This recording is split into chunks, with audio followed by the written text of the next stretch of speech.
Sir ये continuous process है, मतलब ये चीज़ होती रहती है यहाँ पे कि कुछ लोग लापता होते रहते हैं अभी भी, या हाँ। फिर कुछ इंसिडेंट्स ऐसे होते हैं?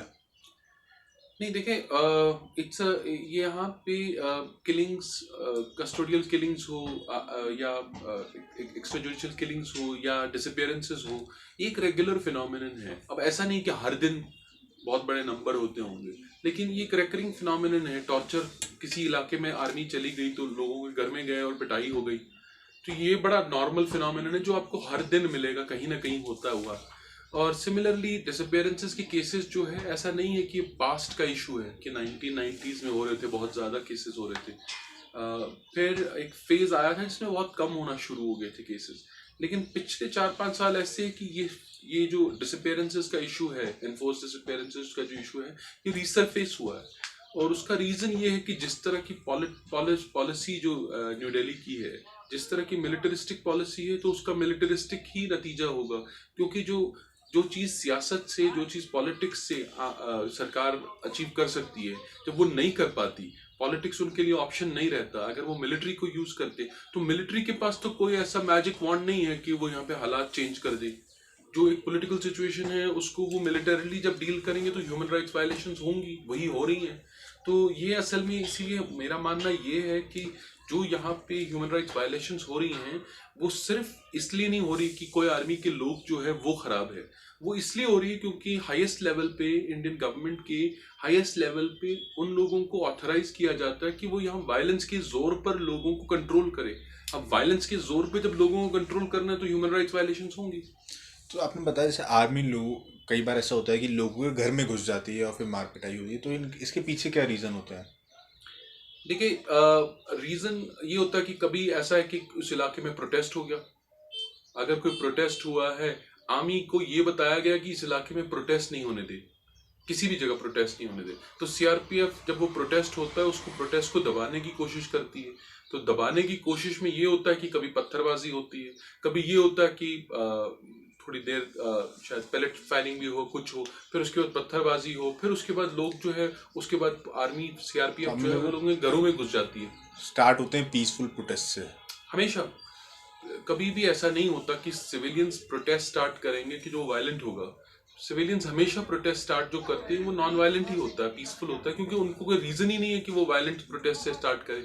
पीसफुल होता है। लेकिन जब वो पीसफुल प्रोटेस्ट को आपने अलाउ ही नहीं किया, क्योंकि ना यहाँ पे सिचुएशन ये है कि गवर्नमेंट ऑफ इंडिया ने प्रोटेस्ट को क्रिमिनलाइज किया है।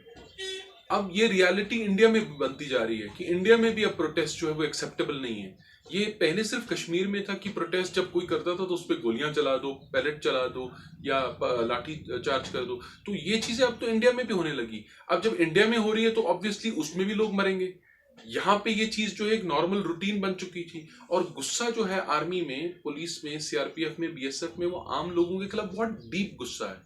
वो कश्मीरी को अपना दुश्मन समझते हैं और कश्मीरी को एंटी नेशनल समझते हैं। अब जब आपके दिमाग में ये बात बैठी है कि कश्मीरी आपका दुश्मन है, तो वो अगर प्रोटेस्ट निकालता है, चाहे वो पीसफुल से पीसफुल क्यों ना हो, तो आप जाके उसके पीछे दौड़ते हैं और उसको मारते हैं। फिर वो अगर घर में भी घुस जाए और वो अपने आप को सेव कर लेता है, उसके बावजूद भी आप घर में घुस जाते हैं और उसको मारते हैं, पिटाई करते हैं।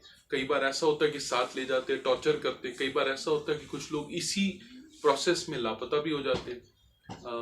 फिर कई लोगों को ये रिपीटेड टॉर्चर क्या के सिलसिले इन से। कस्टोडियल किलिंग के खिलाफ, या फिर जो आपने बताया लोग लापता हो जाते हैं, उसके खिलाफ कुछ एक्शन लिया जाता है?